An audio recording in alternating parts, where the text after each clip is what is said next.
Welcome to another edition of Inspired Stories, where leaders share their experiences so we can learn from their successes, how they've overcome adversity, and explore current challenges they're facing.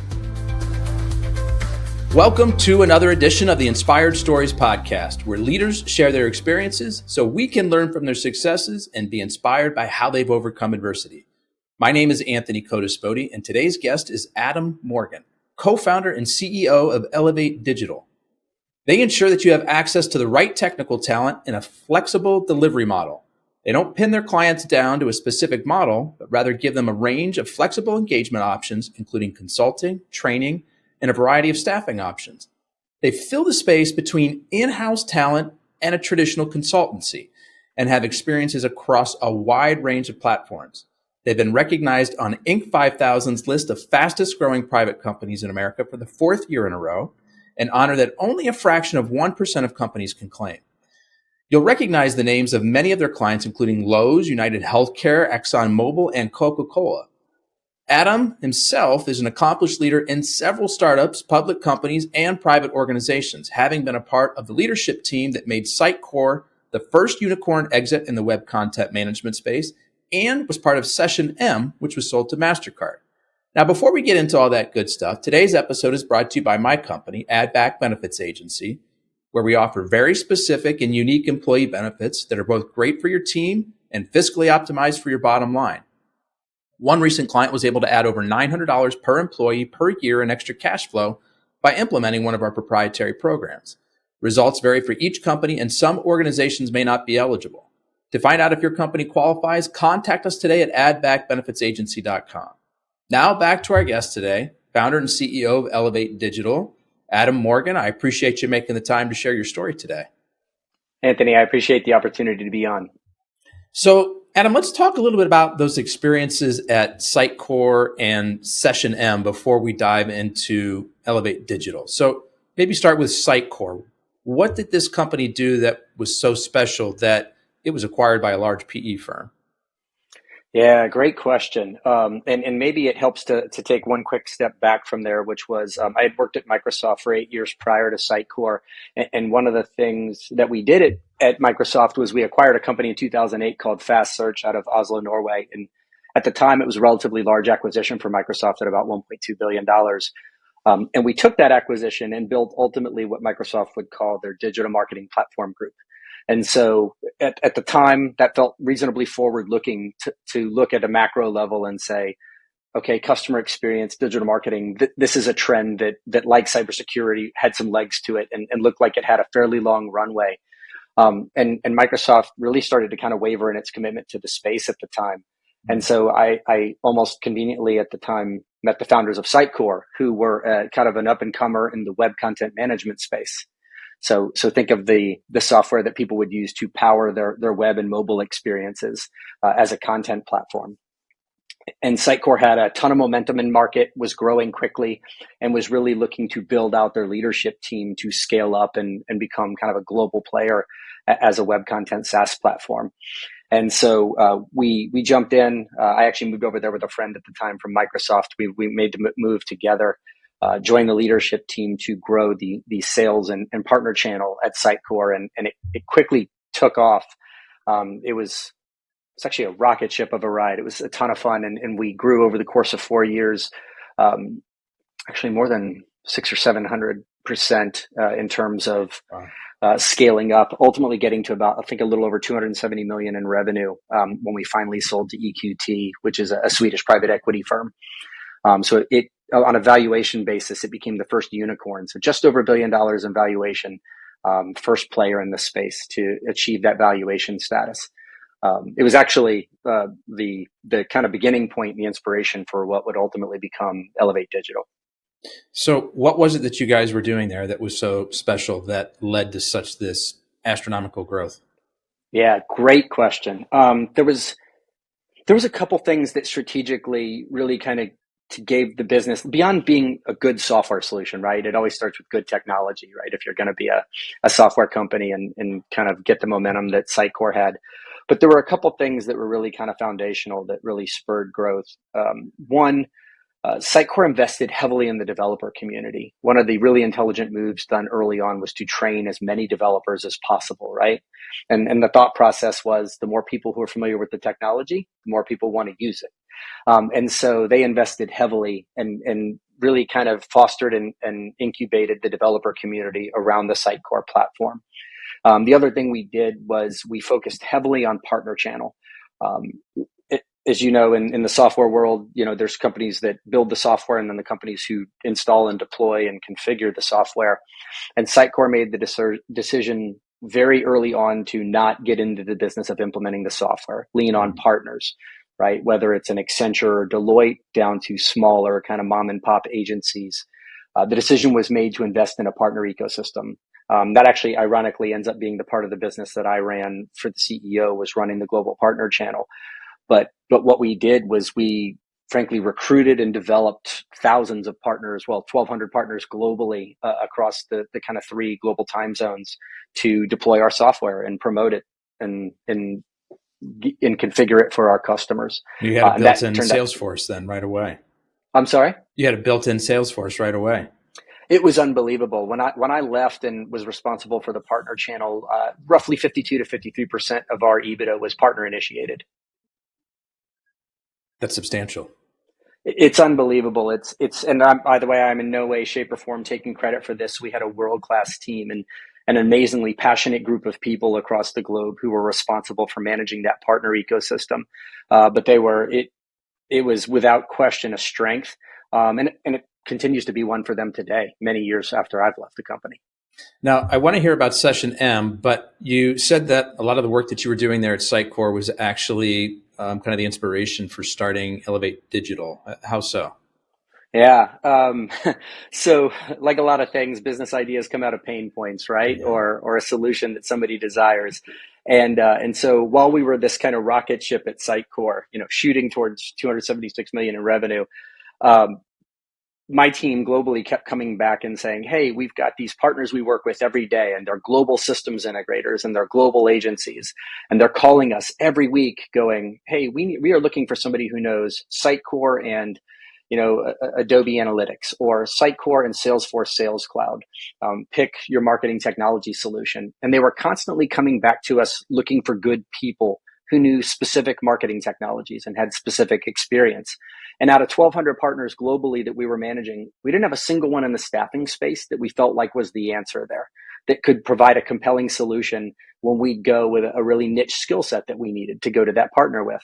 And so ironically, I knew my now co-founder through the gym. We were workout buddies in the morning talking, and he had built and sold a recruiting company previously. And I came up to him one day in the gym and I was like, hey, I got an idea. Can I just pick your brain for a bit? And we ended up, 5 or 6 coffee meetings at Starbucks later. I started pitching him on why he wanted to start a staffing business in marketing technology. And there it goes. And so, okay. And there it goes. And before we get a little bit deeper into Elevate Digital and what you guys do, let's hear about Session M and the exit to MasterCard. What were you guys doing there?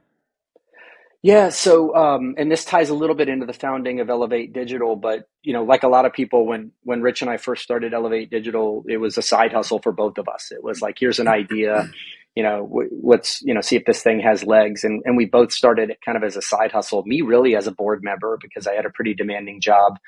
And right as we were spinning up the idea and getting it going, EQT had come in and bought Sitecore for that, unicorn valuation. And so I decided to do my earnout and then leave Sitecore at the time and go do something else. I didn't kind of want to stay on and work through the PE side. And so while Rich and I were still working on and getting Elevate Digital going, I met the founders of Session M out of Boston, and through an acquaintance of mine on the executive recruiting side.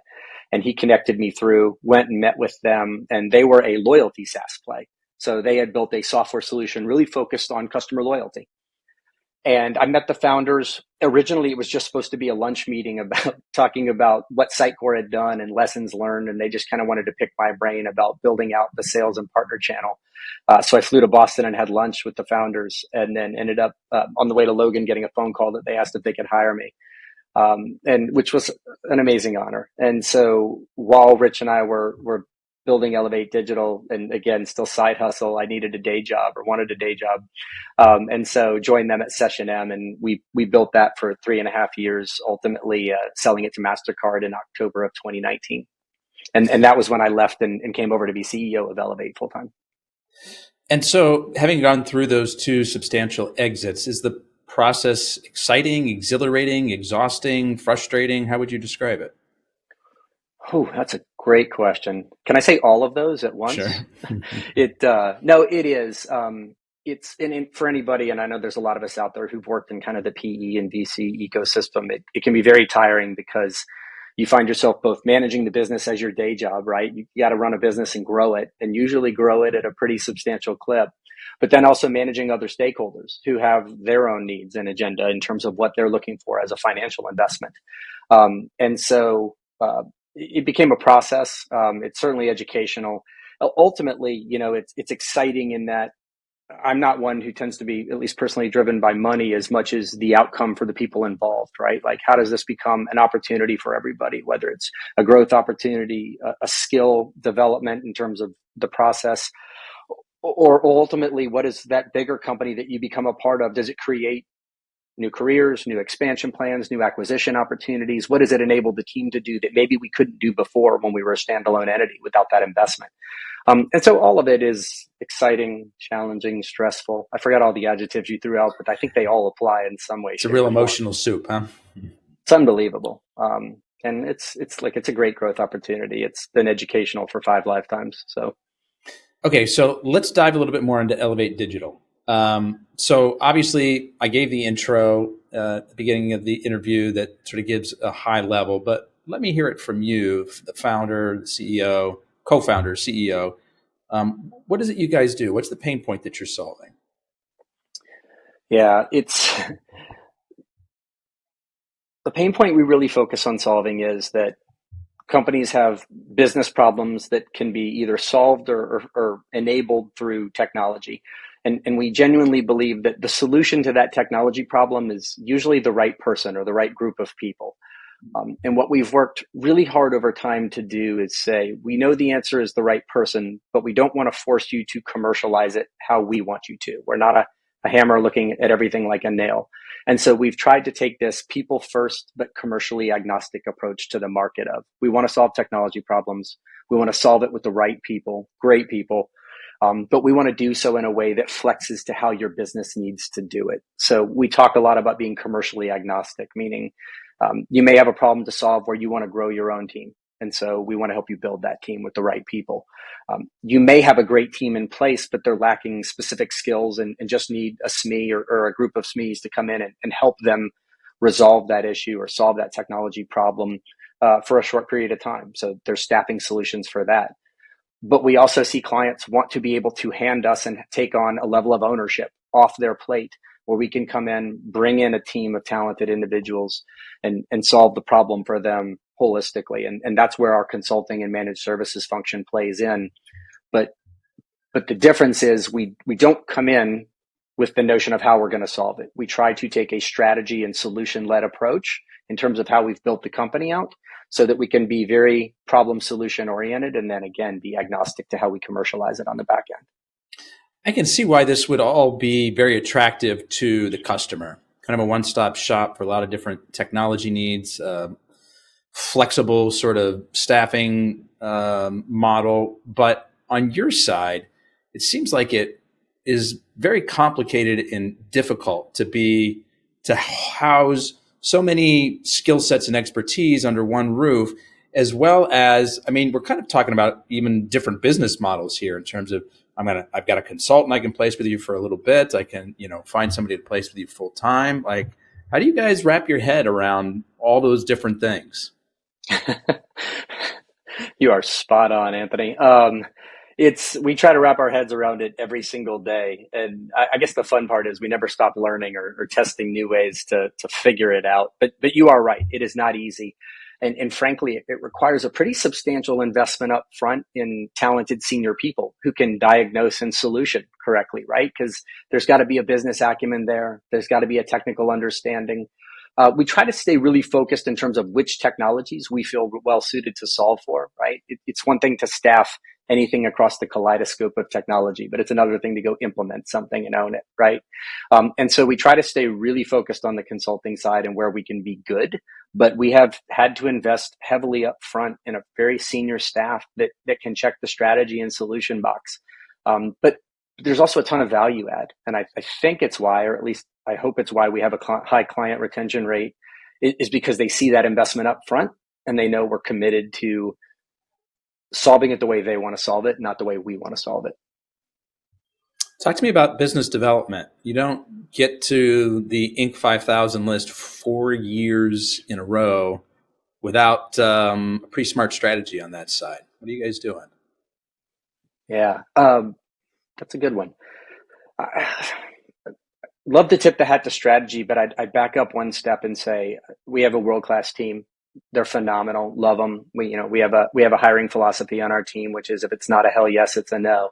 And we buy into that heavily. And when I look around the team, it's just loaded with talented people people enjoy working with. And so I actually think it starts with the right culture. Because it's so cliche, right? The Clayton Christensen culture eats strategy for breakfast. But it's true. And I think people feel our culture and they see there's an inherent interest in that we're not going to be perfect. We're going to make mistakes, but we will keep clawing through until we solve it. And so it starts and ends there. But our strategy for business development has been to invest in sales. We have a sales driven culture. You've got a leadership team between Rich, myself, and a number of others that come from sales backgrounds.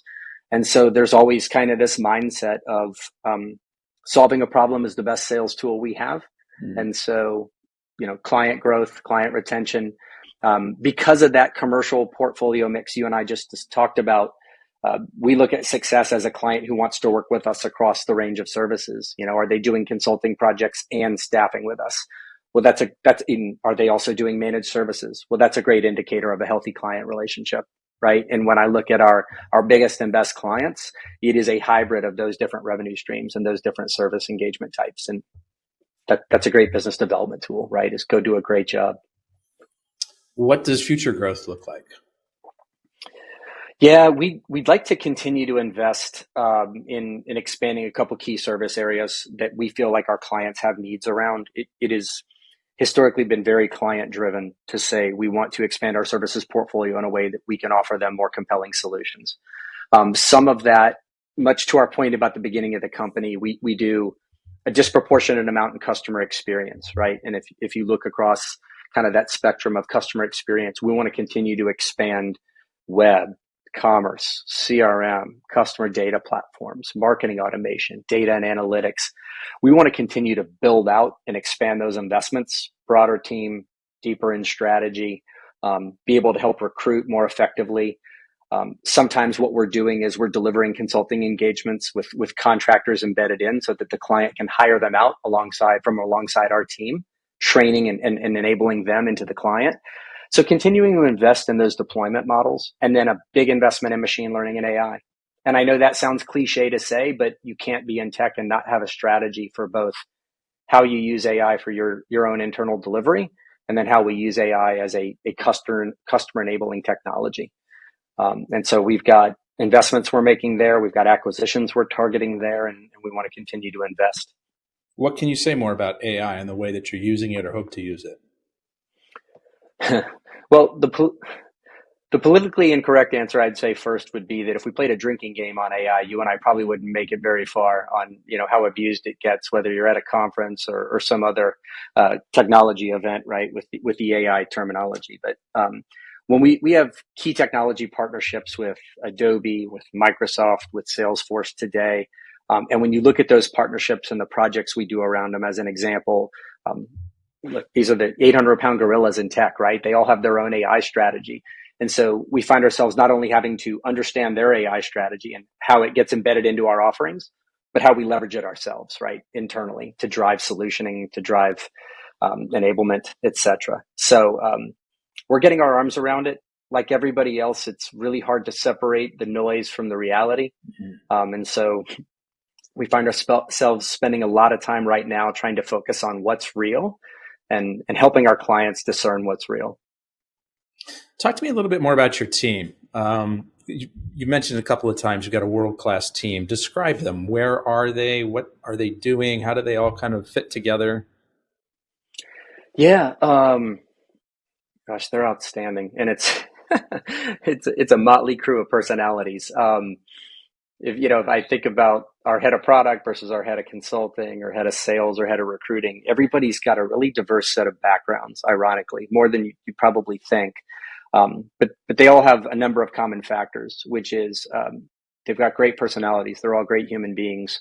And that's a key piece for us because I'll go back to culture. You can get people to train into roles, but culture is king. And so you've got the team is from all over. There's only a handful of us that are actually in the same city when you look at the leadership team, but then even broader when our team is spread out.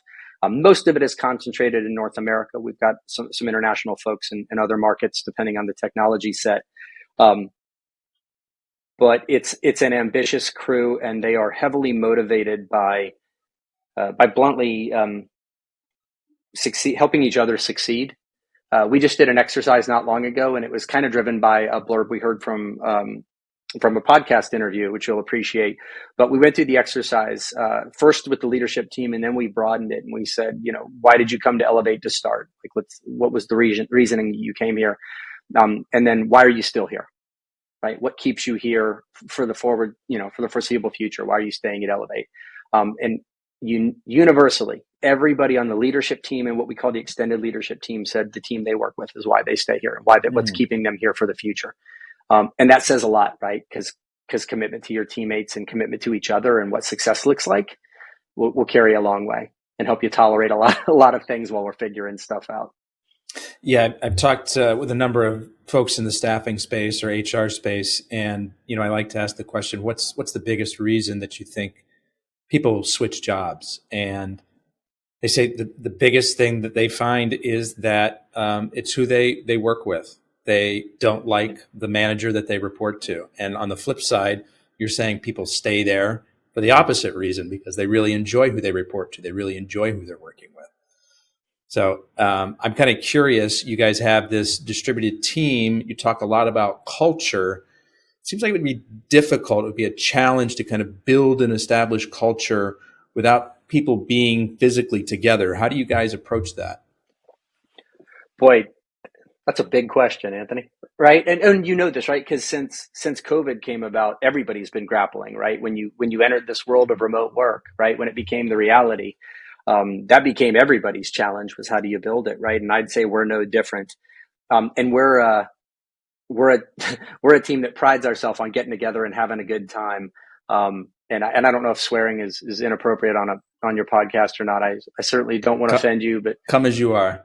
We have a poster internally, and it's these 5 people lined up with party hats, and it says fun. We take that shit seriously. And we do. And it's hard because we've all been remote. We've tried to actually allocate a very dedicated budget to getting everybody together.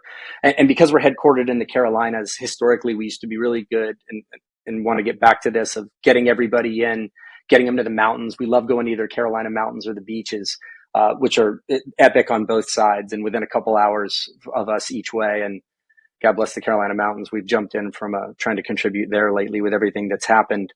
But that stuff's near and dear to our heart. We love being outdoors. We do take fun seriously. And it's just gotten way more expensive as the team's gotten bigger to get us all together. But that is something we're working very deliberately on. Club trips. We took everybody in the company in a +1 to the Dominican Republic. And that was amazing. We had 5 employees, I'll never forget, who had not only never left the country, but never left the state. Oh, wow. And that blew my mind. And so the idea what a neat opportunity for them. Yeah. Right. And so that type of stuff, when the spouse is coming up to you and talking about how epically cool the trip was, or you're talking about it year round, it's, you cannot put a price on that. And again, my hope is that we can afford to do that every year because it has a profound impact.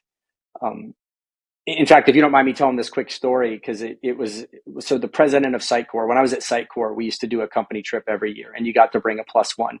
And one year it was Napa, and one year it was Cabo. But everybody went. And I'll never forget, we were sitting at Cabo in a resort one year, and the president of the company, who was my boss at the time, he and I both were early risers, and it was like I don't know, 5 a.m., whatever. We were both down at the restaurant having breakfast. And we're looking out at the Pacific Ocean. And he looked at me and he said, Adam, I could give every employee in the company, $5,000 and they'd go buy a new washer dryer or a new fridge or whatever. And they just, that would be an annual bonus and they'd do something with it. He goes, but we do this trip for the same amount of money and everybody talks about it year round. And it's a profound culture builder. And that was a real North Star. And I remember when Rich and I first founded Elevate, we had a discussion and I said, this is, as we talk about whatever the future looks like, this is important to me. Whatever, like whether it's the mountains, whether it's the Dominican Republic, whatever, getting everybody together to break bread, to be together, to be people and not employees and spouses or whatever. That's a big deal. And selfishly, I hope we can do it forever. I think those kinds of trips are important even in environments where everybody, is in the same office and gets to see each other on a regular basis, because you're so busy and you're passing by and maybe you don't know Susie in accounting or, in a different delivery area. And so now you get to see somebody in a social situation. Like you said, you get to sit down, you break bread, share a glass of wine, you have some laughs. Like, I had no idea I had so much in common with that person. And, it forges a bond and it makes you appreciate that work experience a little bit more. 100%. And it also, for spouses, plus ones, whatever, they hear these names year round, but don't get to put a face with it. So for them to meet people, to be there, it makes them human too, right? Because all of a sudden that name they hear all the time on the phone, or these days see on Teams or hear on Teams, all of a sudden they get a chance to meet them. And that was really cool. That's neat. I want to shift gears a little bit here. As CEO, somebody who's running a decent sized company, obviously been involved with really big ones before. Not running charities. Got to have a company that's profitable. Got to always keep the eye on the bottom line. And sort of, I think about that two big levers that we can pull. One is how do we raise sales, and the other one is how do we decrease expenses. As you think about all the different roles and businesses that you've been involved in, any particular creative levers there for either one of those that you want to give voice to? Sorry, you just reminded me. There's a running joke and metaphor that with our CFO Chris that I'm the gas pedal and he's the brake, and so I'm always trying to hit the gas pedal on why we should grow faster. So you're pushing the growth lever. He's got the expense lever over here. Yeah, I feel bad for him because I don't, no one tells me no in this world more than Chris, but he is definitely the brake pedal, constantly kind of challenging me. But honestly, it is such a good thing because that sanity check needs to happen, or we'd been out of business 8 times already. But yeah, because I am always thinking grow, hire, who else can we bring onto the team? And he sanity checks and it's like, that's great, but let's talk about a zero-based budgeting approach or incremental revenue for this head. He is a really good, there's a litany of great things I could say about him. And by the way, my co-founder, Rich, is also very sales oriented. So, and he may be more of a gas pedal than me, but Chris and I have a good balance there. And yeah. And you know how this is in a services firm, salary expense, people are, 85% of your total cost. So, the hiring lever is the one we've got more than anything, right? Travel expense, all that other stuff is a rounding error compared to what people cost. And so the good news is we got a good gas pedal, brake pedal situation between Chris and I. And so what are some of the more effective strategies you found to recruit and retain good folks? We've talked a little bit about retention, building that culture. How about getting them in the door in the first place? Yeah, we've gotten far more rigorous about that than we did in the past. Frankly, if we were to sit here and talk about the mistakes in the company in the last 9 years, so we're coming up in December on our 9th anniversary, technically, since we incorporated. And without question, bad hires have been lessons learned. So one of the things we've done is, and this sounds cliche for a recruiting company to say, but focusing within our networks first, people who've worked with us in the past and want to work with us again. But then we've also, what's been great is we've used that to train our own recruiting team on what we're looking for and how to evaluate people better. And then we've gotten really rigorous in our own hiring process, particularly because, and you know this, I know I'm preaching to the converted, but at our size, right, when you're 100, 200 people, one bad hire has a ripple effect, right? You can at a 10,000 person company, you don't always feel a bad hire unless it's at the very top. But at our size company, a bad hire is felt. And so we've really tried to vet and be really deliberate about when are we vetting people for technical acumen versus culture fit versus people skills, and being really specific also. And I think this applies across the board about what success looks like in that role. We see this with clients, and you interview people who own and run staffing companies all the time, but it's unbelievable how often people are hiring without a clear understanding of exactly what's expected and what good looks like, particularly once they get going. And so we challenge a lot of people, clients included, to think 90, 180, 360 days out. What does good look like, right? How are you going to know if this person is winning, if they're delivering? And if you can't quantify that, there's a challenge there, right? Because it's important. Do you find that you can easily quantify that for most roles? We're getting better at it. Okay. Yeah, we have tried to. Some that are a little more nebulous, like HR and so on, right? There's certain roles, accounting and finance, where it gets a little more difficult, but we're getting better at it every day. And there's a cultural mindset here of constantly trying to learn and get better. We've got it as an example. We've got a process improvement initiative going on right now, where we literally by team documented every core process that team operates on, from employee onboarding to offboarding to promotions to reviews. Like pick the process. We're going through and documenting it, and then saying, okay, who owns this process? There's got to be a functional owner. Is it documented? And if it is it scalable? And then how do we automate it? And just stuff like that helps us really look and understand what really comprises our business, so that it's built for scale, and then measure people on their ability to analyze and improve it. You mentioned some different areas that you're trying to be more deliberate about in assessing people before you bring them on board.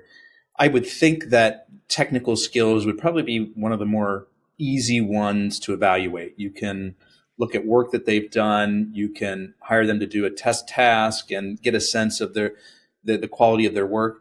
My sense is that, do they have people skills and are they a good culture fit, are probably the more difficult ones to ascertain up front. Am I right or wrong? Boy, that could be a long debate. I think you are right in that people skills and culture fit are definitely, well, they're critically important, and they can be hard to ascertain. That being said, and the irony again that we do this for a living is, it is amazing sometimes how challenging it is to assess technical skills, because you do, and we all run into this, right? You can look at somebody's resume and you go, well, they've done everything. They've worked on every technology. They got front end experience, back end experience, and run down the list. But then you get in and you go, okay, well, the resume looks good, but they haven't actually done the work. Or the difference between, I sit in a 10-person technical team versus a 100-person technical organization, and did I just do this small part, or did I actually work the complete stack there in terms of what I'm saying I can do? So I think it's difficult to assess all of them, and maybe that's a good thing, or else maybe we wouldn't be in business if it wasn't. But it is, all those things are important, and because you can get the technically brilliant person who has the social skills of a snow pea, and then get the person that you love and you want to go out and break bread with, but then you're like, yeah, they can't deliver. Every time you put their feet to the fire, they fold. So I don't know. I think they're all difficult for different reasons. And again, maybe grateful for that, or we would be out of business. But how do you go about assessing the people skills and the culture fit? How can you run some sort of a litmus test up front? Yeah, are you asking in context of how we do that for a recruiting client, or more for us internally? I guess both. Oh, all right. That's a tough question, Anthony. Pick one that's easier to answer then. No, look, they're both tough for a reason. I wish there were a silver bullet. On culture fit, we try to really explore how they explain their background. And as you know, there's a lot of telling signs sometimes, whether somebody says I or we a lot. When they talk about wins, do they credit themselves, or do they credit the team? Do they talk about the people they work with, or solely in context of what they did, and so on? And I don't know, a lot can be said by asking. We take a very Socratic method, right? Ask a ton of questions, And the nature of the answers is really indicative of us, of whether they're a team player or not, right? And how they talk about their effort relative to their team, the skill sets relative to their team, their contribution. When they talk about the culture of the places they worked in the past and why they left, you can glean a lot, right? I'd love to tell you we were the best in the business at it. I think we're very good at it, but we are always learning new ways to improve. And to your point, it makes it really difficult when you've never met somebody in person, right? It's one thing to hire over a Teams meeting or pick whatever, Zoom or whatever. It's another thing to sit across the table from somebody, right? And read their eyes and look at their eyes and how they engage you directly. And so for us internally, we try as much as possible to bring people in person, or go meet them. I've flown to meet people in person as well as other members of the leadership team. But yeah, it's a task. Adam, let's talk about a personal or professional challenge, or maybe one of each that you've overcome, kind of what you did to get through it and some lessons you learned coming out the other side. There's been about a million of each. I'm trying to think of what would be. Let's start with professional. And there's been hundreds of both mistakes we've made and lessons learned. And the two biggest would be either bad hiring or bad hiring decisions, particularly on the leadership team, or bad financial decisions. And it's funny, I've been asked this repeatedly, and I bet my co-founder Rich would agree with me, which is, if I could go back and do anything over again, I would have hired our CFO 5 years earlier or 4 years earlier, because if we had I'm a technologist by trade, Rich is a people person and a sales guy. And if we had a CFO, Chris, who's amazing, if we had him 4 or 5 years ago, we probably could have avoided 80 of the other bad decisions we made, or 80%, I should say, of the other bad decisions we've made. Because so many of them were based out of a poor understanding of where we were financially or exact impact of a decision on our financials. And it's, for a long time, like a lot of small businesses, we did bookkeepers and staff accountants and so on. And having a strategic financial partner probably could have avoided a litany of bad decisions made. So that was definitely a lesson learned. And, God forbid I go do this thing again. No, would do that. The other second is certainly more personal, or other maybe learning experience or challenge, is far more personal, which was, I mentioned, touched on this a little bit earlier, but up until 2019, I was working at another company while also helping build Elevate. So there was a couple years span, and I hate to talk about myself, but we're talking about personal challenges. But there was a couple years span where I was both helping build Session M, which was a very demanding VC and PE backed company, ultimately that MasterCard bought, but building that, which was, running a very dispersed sales team and partner channel team. And at the same time trying to help Rich build Elevate, and running those two things meant I was working basically nonstop, except when, family time was allowed or otherwise. And it took a toll on my health, where I had health issues from it. It took a toll in my family life and had a serious impact there. And I'm not saying it wasn't worth it, but it forced a big reset from a prioritization standpoint, from a lifestyle perspective. And the real question mark of, maybe this isn't the case, but, thinking we're all superhuman, and kind of a reset reality check of, hey, you're not superhuman. In fact, quite the opposite. You're very human. And you can't do all this. It's unreasonable. And the people you care most about are paying the real price from it. And that was missing moments with kids, traveling globally, doing that stuff. Those are all really hard reality checks. And I'm glad it happened, because it becomes cathartic, right? You learn from it. Was there a point in that process that there was sort of a light bulb moment where you were like, yeah, I am just a human, I have to change something? Or was it more of a gradual realization? Yeah, it definitely happened in the ER. I had a thyroid issue act up, where my thyroid went hyperactive. And so my heart rate was elevating, no pun intended, my heart rate started increasing dramatically. And I didn't know what was going on for a bit. At first thought it was just stress and kind of dismissed it, and then started losing about a pound a day. And in about a 3-week period, suddenly realized it was looking gaunt, skinny, was having, and ended up in the ER, and they were worried I was gonna, is it AFib? They were worried that my heart was gonna actually, have a cardiac episode because I checked myself into the emergency room. And that was a very real come to Jesus moment to call my family and say, hey, I'm in the ER and here's what's going on. And so what did steps look like after that? Getting out of the ER, how quickly did you make changes and what did that look like? Yeah. First was the health thing, getting the thyroid issue contained, and it's now in remission. So thankful for that that's contained and seems to be well managed now. But the second was the life reset. Actually started unplugging from Session M at that time. I was really fortunate. It actually timed kind of serendipitously with us starting to sell. And there was a couple different exit options for Session M at the time. So it was very clear we were going to sell. And my boss, who's CEO at Session M at the time, was very understanding in terms of letting me start to unplug, it was clear I wasn't going to stay on through an exit, just do the earn out piece. And so he was very understanding in terms of letting me start to unplug and unwind it and kind of wind out. And so and then there was the deliberate effort with the family to start to make it clear to them that they were a priority and that there were certain things that were going to be off limits from work perspective, ever interfering in that again. You had kids at the time? Yes. What were their ages then? Oh, geez, great question. So 6 years ago, so I had a 12-year-old and a 10-year-old. Okay. And what was their receptivity to this announcement? They were worried. I don't know. I'm a pretty high energy, intense person, so I might have scared them at the idea that I might be around more. But but no, everybody got it. I think we all, as a family, had a scare with me losing weight and looking like I did and going through all that and ending up in the ER, that it was a wake up call to all of us. Yeah. What's a fun fact most people wouldn't know about you, Adam? Fun fact, people.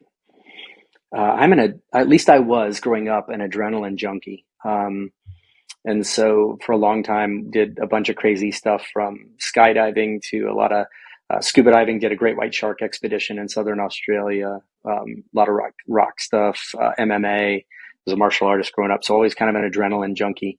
And when my kids were first born, I remember being told by my wife, those days are over. You're not doing great white shark expeditions anymore. We have kids, etc. So there was a big component of getting out of the adrenaline junkie days, but I loved it for a long time. Still love scuba diving and stuff like that. But I was going to say, are there other safer endeavors that you found that allow you to still get that adrenaline kick, or you just kind of moved away from that altogether? Still love scuba diving and whatnot, but had to move away from the ones involving great white sharks and jumping out of planes. But no, I just still love anything just love having a good time, being outdoors, anything like that is fun. I'm trying to get back into martial arts a little bit, but I'm an old man now, so.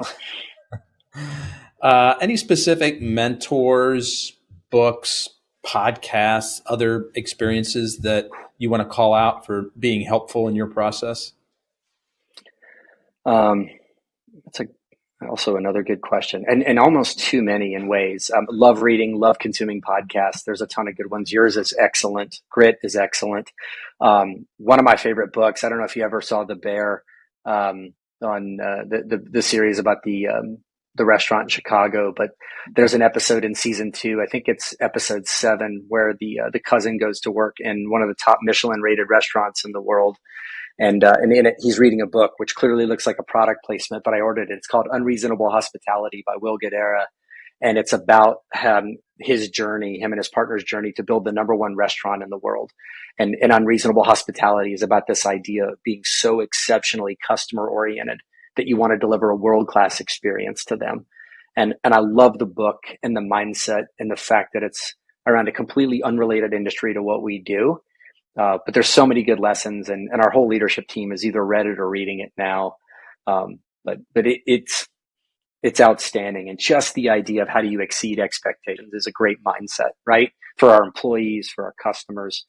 And then a ton of mentors, but we have 2 board members that I look up immensely to and rely on daily for guidance, Art Hopkins and Paul Noble, who are both outstanding.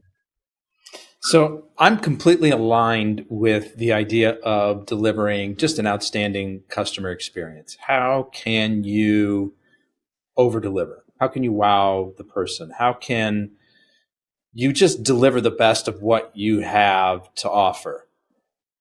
Some people listening are like, yeah, but man, that takes a lot of effort and energy. And for those people, I feel like what they need to hear is an example of, yeah, but here's the ROI. Is there any way that you can, even if it's just a single anecdote, give somebody, here's the ROI.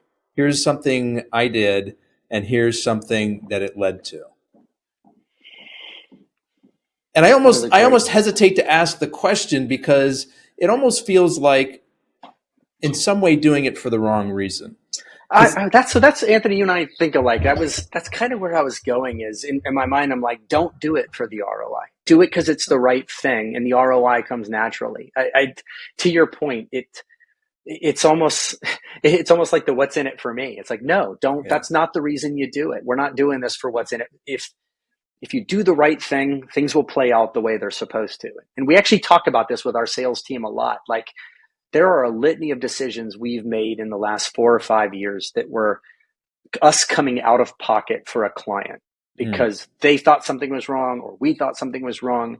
And we never stopped. It was always just do it because it's the right yeah. thing, because you're investing in the partnership, and the ROI will be there. It will, right? And it's just, don't want people thinking about the ROI. I want them thinking it because it's the right thing to do.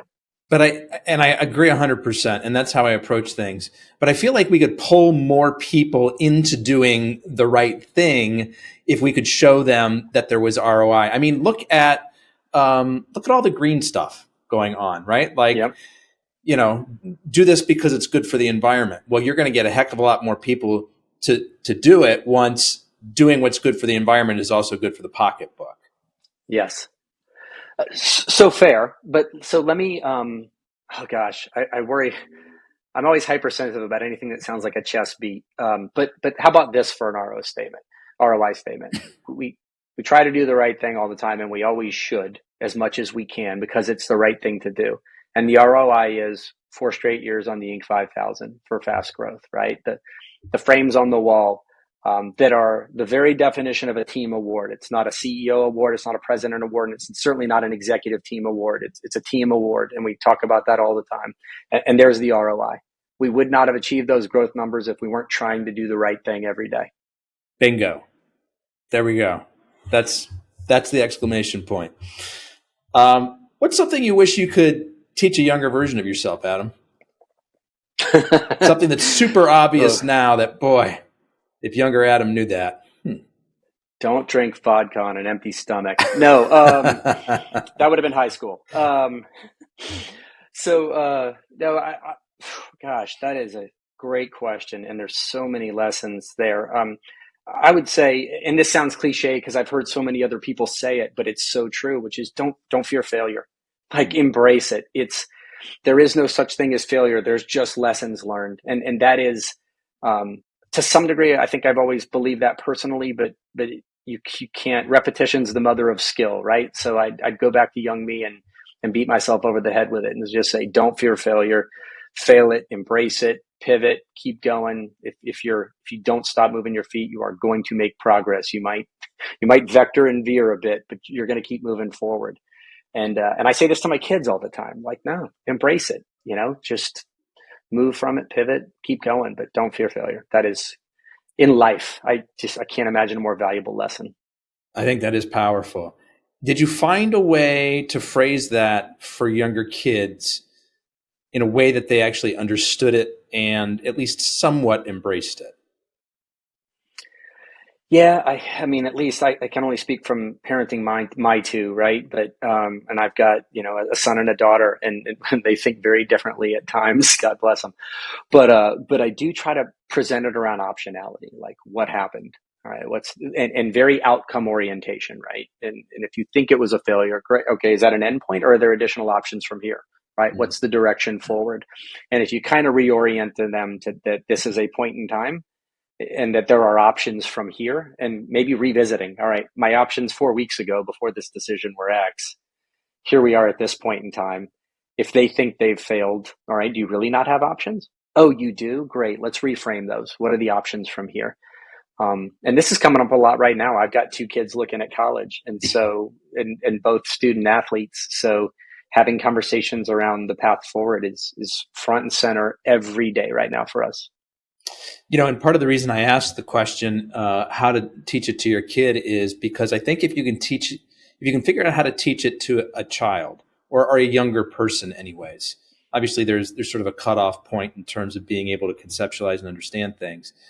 But if you get to that point of being able to explain it for a younger person, we're all really kids at heart and also Amen. someplace in our reptilian brains. Yeah. You can explain it to your team members, your coworkers, and more importantly, yourself as well, right? You can reframe it in language that's like, that's what I needed to hear again. And so I liked what you were saying. Don't fear failure. And then, okay, this didn't go well.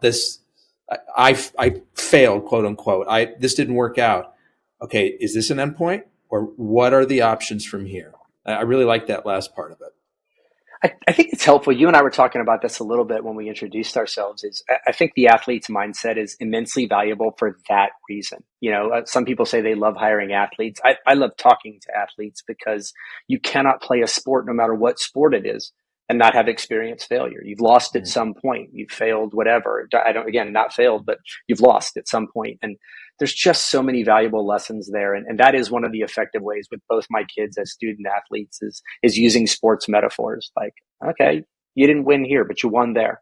And, this happened here. But sports is a great teacher of the fact that you still try and get better and you're not failing. You're just learn new ways. What sports did you play? I wrestled and did martial arts primarily growing up. It's funny, I'm old enough that they didn't call it MMA back then. It was just you were taking Kempo, Jiu-Jitsu, Taekwondo, etc., kickboxing, but would call it MMA today. So grew up doing martial arts and wrestling and a little bit of track to just be in shape for those other two. And did you find some level of success in any of those? Yeah, I ended up finishing fairly high nationally in martial arts a long time ago and had some success at wrestling, but an injury actually derailed me from the opportunity to do college wrestling. So had some success at both. Very fortunate there. Yeah. Adam, one more question for you. Before I ask it, I want to do something. I just want to let people know the best way to get in touch with you. What is that? I would assume LinkedIn is probably the best, right? Or email. I'm adam@elevate-digital.com is the easy way. But certainly on LinkedIn and live there, right, in our space is a foundational point. But we're headquartered in Charlotte, North Carolina, and I'm frequently on the road and love meeting people. And always, if there's an opportunity for me to be of value to someone else, I'd welcome and appreciate that opportunity. That's terrific. So last question I have for you, Adam. What do you see being the big changes in your industry in the next couple of years? In the industry, I think we're going to continue to see consolidation. The interest rates in the political environment have created a lot of kind of dry powder sitting out there. And I think PE firms are going to play a heavy role, as well as the strategic players and services are going to continue to consolidate and buy companies. We're also seeing some thinning of the herd, if you will, right? It's been a tough market, particularly in the recruiting space over the last couple of years with the fluctuations in hiring. And that's forced some people out of business or into right sizing. So it's going to be, we definitely think there's going to be some consolidation. There's still a very unclear hiring market trend, right, for the foreseeable future, just given macro conditions. So it's going to be interesting to see it play out. We think there's opportunities on both fronts because you still see, at the end of the day, a shortage of resources relative to work. For the CIOs we talk to on a regular basis, particularly in our client base, most of them are being tasked with delivering more and more projects without the benefit of additional headcount. Mm-hmm. And that creates an interesting spectrum or dynamic for the rest of us who are out there helping to help them try and solve those problems. Just even a couple of years ago, anybody would have agreed that if you can learn good coding, programming skills, like you're going to have job security. And I hear people sort of poo-pooing that now that AI has made coding easier, more accessible, faster. What's your take on that? Is this still a very lucrative career endeavor for people, or should they be thinking of shifting gears into something else? Yeah, it's funny. There's a lot of great debate among a number of smart people out there on this exact topic, and I tend to subscribe to the way a lot of the folks who come from the AI market right now believe, which is I don't think it's necessarily going to displace. I think there's a little bit of over dramatization on all the jobs going away, but I think anybody would be crazy to not look at how AI could enhance their skill set, right? No matter what job I'm in, everybody should be looking at AI and going, how does this help me be more effective at my job? I think not being able to use AI in your job is a bigger risk than AI taking your job. And that the people who learn how to harness it and use it for, in particular, the productivity gain that it represents, are going to be at a distinct advantage going forward. And that's kind of how we're treating it, right? Is you've got to be able to use it in your job. It's an efficiency gain, right? In the same way that enterprise search was when it came out, the mobile phone, right? These are enablers. And it should be viewed as a tool that makes you more productive, not something that takes your job away. I had a very similar conversation with a woman who used to work for me years ago. She came back and she was kind of all in a worry, a panic. She was sort of discovering what Chat GPT, I think it was 3.5, was able to do. Sort of like, oh my gosh, like maybe she was very creative. She was great at copywriting. And now she thought all these skills that I built up over the years, like are going away. Like I'm going to be out of work pretty soon. And I framed it exactly as you talked about there. Like, don't be afraid of it. Embrace it. How can it help you enhance your skills, be able to deliver them more efficiently, maybe to more people, maybe help you brainstorm, give you new ideas? And she sort of went away for a few weeks and ensconced herself in ChatGPT and what the prompts were and how to use it. And she came back to me a few weeks later and she was so excited. And she had this new lease on life and she had all these ideas for how she was going to grow her business. And so, I think that's the right way. I think it's a smart way to approach it. Love it. Love it. That's a great story too. Yeah. Well, Adam, I want to be the first to thank you for sharing both your time and your story with us today. I really appreciate it.